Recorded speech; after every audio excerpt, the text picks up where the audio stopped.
Hello, I'm Tom Kelly, and I'm happy to welcome you to and introduce you to the second concert of the season of concerts presented by the Cambridge Society for Early Music.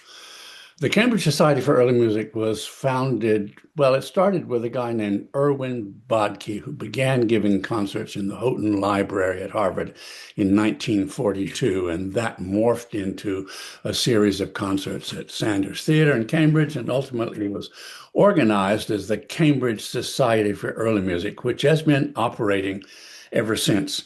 The Cambridge Society has as its mission the presentation of music from earlier times.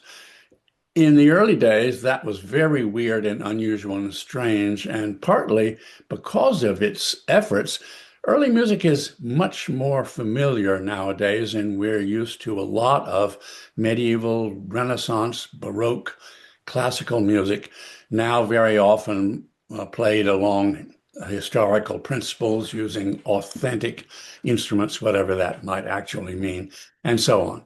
And the Cambridge Society at this point presents a series of concerts each season, and each concert given in several different venues. This particular concert I'm very excited about because, in a way, it's right down the middle of what early music is all about. It's high Baroque music of the kind we probably first got interested in when we were interested in older music. It's the period of Bach and Handel and Vivaldi, mostly. And it has some composers you've heard of and some composers not everybody, including myself, had heard of before this concert comes along. It's presented by a group called New England Baroque, and it's called Baroque Connections, Friends and Rivals. Let me tell you a little bit about who the friends and the rivals are and who these wonderful performers are. I'm now going to share my screen. New England Baroque is made up of two violins, a cello, and a harpsichord, a particular standard ensemble for Baroque music. These are not typical or standard performers, though. Anybody who goes to music around New England or around America will know these people as some of the finest performers in our area or to be heard anywhere. They perform with many other ensembles, notably the Boston Handel and Haydn Society, but lots of other in lots of other contexts. Here they come together to be New England Baroque. New England Baroque is a little bit, has a larger personnel than this, and they select individuals for individual concerts. This particular concert is made up of violin, cello, and harpsichord, which is, in a way, for chamber music, the standard ensemble for Baroque music. What's interesting to me, at least, is that you don't very often hear a concert of this kind of trio sonata ensemble. Maybe it's because many Baroque ensembles are founded by somebody who likes to play the Baroque oboe or who likes to play the Baroque flute or who likes to play the recorder and gathers other people so that you can have music with flute or recorder. And all of that is fine. But the great majority of composers of instrumental ensemble music in this Baroque period, when they composed music, when they composed ensemble music, did it in two ways. Either they made what we call a solo sonata, which means a piece of sounding music as opposed to a cantata, which is singing music. A sonata, a solo sonata, we wisely say, is a solo instrument with the basso continuo with the bass line and the chords. So it would be a single violin, a harpsichord, or a cello, or a harpsichord or an organ or a lute or some chord playing instrument, and a bass line usually played on a cello. So, and then almost more common than that is the ensemble that has two melody lines and a chord playing instrument and a bass line. And that we wisely call a trio sonata. It's very stupid, I know, but we say if it's one violin, we say solo sonata. And if it's two violins, we say trio sonata. It's one of those crazy things about music. Like in music, you know, a third and a third equals a fifth. Not everything is logical. Anyhow, this is a trio sonata ensemble, and almost all the high Baroque composers who wrote and published instrumental music wrote music for this ensemble or for a solo instrument. And these people are going to perform music by people who wrote that sort of music, and some wonderful music we're going to hear. There are a couple of outliers. Let's meet the outliers first. Here's Marco Uccellini, who who wrote much earlier than most of the rest of the people. He's what we might call an early Baroque composer. Uccellini wouldn't call himself an early Baroque composer, of course, because that's all there was. Anyway, Uccellini wrote wonderful solo and duo instrumental music. And what he's sort of famous for is writing elaborate solo music that's really specific for the instrument it's written for. His violin music is music that fits well on the violin and not very well on a recorder or a cornetto, which is not true of many of his contemporaries. So he gets the idiomatic instrumental music going, and he also gets our concert going. I think our concert ends with this guy, Georg Philipp Telemann, whom we all know. He's one of the most prolific composers in history. And he, unlike most of the other composers we're about to meet, he stayed put. Although he had a couple of early jobs, he mostly went to work in the city of Hamburg and stayed there all his life. He was not, however, a provincial composer. He knew everybody, knew everything.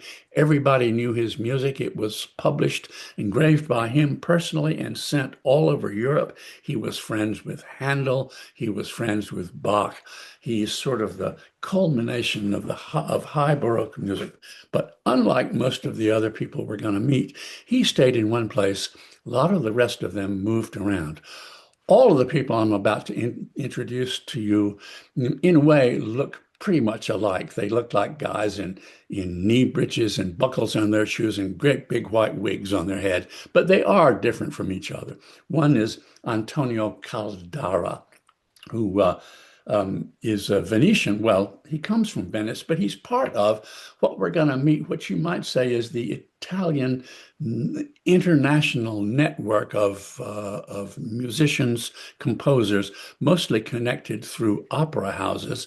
And they all knew each other, and it was one of the most efficient ways of communication, sort of like the CIA or the mafia or something. All these guys knew each other, and they swapped places, and they swapped singers, and they swapped all sorts of things. Caldara worked in Venice, but then he worked in Mantua and Barcelona and Rome, and he ended up in Vienna and worked in Vienna for a pretty long time as sort of the second Kapellmeister, the second in charge, reporting to a guy named Johann Fuchs. But Caldara was really the producer of almost all the music in Vienna at his time. And Fuchs maybe conducted the music. Maybe he wrote his counterpoint treatise. But Caldara, writing lots and lots and lots of Italian-style operas, was the main guy there. Here's another fellow on this concert. This is a guy named Georg Friedrich Handel, and he also moved all around the place. He came from Germany, but he went and worked in a German opera house. Then he came to Rome and learned a lot about how music works and learned a lot from Arcangelo Corelli. And then, as we know, he ended up in England composing lots and lots of operas, but also inventing the English oratorio and that sort of thing. But Handel stayed connected. He would take a tour to Italy just about every year to recruit singers for his opera house, and he knew all the other people and what was going on. Here's a guy, Nicola Porpora, also in our concert. Here's a guy from Naples, but he worked in Rome, in Venice, and Germany, and Austria, and London. He was a rival to Handel in London for a short time. He wrote lots and lots of operas, a famous trainer of castrati in Naples. Coming from Naples, he trained lots of singers who then went went on and sang throughout Europe. He was also a famous trainer of some of the world famous superstar castrati. Naples was the place that produced, shall I say, and trained castrati for the opera houses of the world. And Porpora was one of the great teachers of them, including one of his pupils was the great Farinelli. And he was also brought to London to compete with Handel in a rival opera house. He ended up in Vienna, and he had a sort of sad end of his life. But while he was in Vienna, he hired as his personal valet a young musician named Joseph Haydn. Um, it kind of makes you think of that joke about the Pope. Everybody probably knows the joke about the Pope. He's being driven around Rome, and he says to the driver, "Stop! I want to drive." And the driver says, "No, no, no." But the Pope talks him into it. So the Pope is driving around Rome just for the fun of it, and he gets pulled over by the Carabinieri. And the Carabinieri guy, the Pope rolls down the window. The Carabinieri calls his boss and says, "I've got somebody really important here. What do I do?" The boss says, "Well, how important is he?" He says, "I don't know who he is, but he has the Pope as his driver." Well, you may not have heard of Nicola Porpora, but he had Haydn as his valet. Haydn went on to great things, and so did Porpora.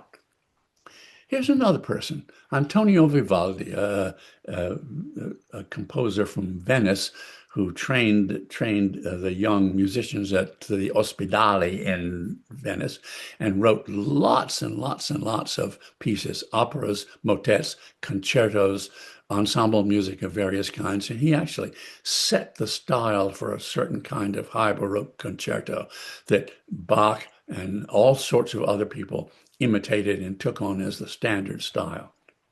Here's a guy, Nicola Francesco Haim. Not many pictures of him, but here's one, a little tiny portrait medallion. Haim was a cellist. Also, the name sounds German, but he's Italian. He worked in Rome and in London, and he did all sorts of cool things. He organized libretti for Handel and other composers in London. He was a composer himself of operas.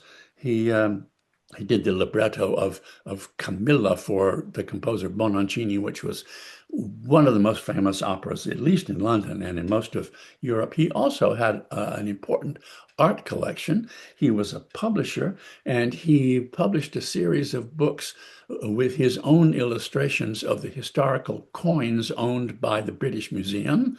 And anyway, he was a really, really interesting guy, Nicola Haim.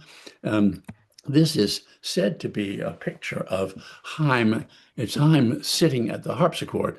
It's a sort of I don't know, a caricature picture, but it's called The Rehearsal of an Opera. And here we have a cello, a double bass, a harpsichord, pretending to be the orchestra while somebody stands up and sings his aria. Well, that's the cast of characters for this concert. And those are the characters. What we're going to hear is a variety of things, some solo cello music, some solo harpsichord music, some solo violin music, but mostly trio sonatas. We talked already about the standard Baroque idea of a solo sonata and a trio sonata.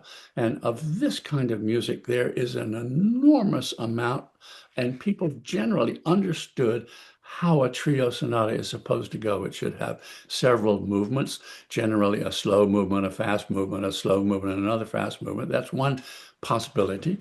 Or the other possibility was a series of dance music, gavottes, minuet, things like that, depending on whether you want it to be what they called a church sonata or a chamber sonata. They tended to like categories, and they tended to like things that everybody would understand. It's music in a style that we recognize and that we like. It's a little bit like sitcoms or Agatha Christie novels or something like that. You know how it's going to be in a way, but you'd like to hear a new one of something you already know that you like. That may not be the way we do most of our music nowadays, but that certainly was the way musicians made music. They knew how to make operas, they knew how to make motets, they knew how to make sacred music, they knew how to make concertos, and they knew how to make chamber music, sonatas, trio sonatas. We in this concert are going to hear a number of pieces for this standard high Baroque ensemble of two violins, harpsichord, and cello. It's a combination that was obviously very widely used because we have so much music for this combination written by these composers you've just met and many, many others. This is not going to be average, though. This is going to be a superb concert of some of the most interesting, carefully curated, carefully selected music from the very high Baroque period. I look forward to hearing New England Baroque. I look forward to hearing music by people whose music I love and by people whose music I don't yet love, but am expecting to. I hope that you will go. I hope you will enjoy it as much as I expect to. Thanks.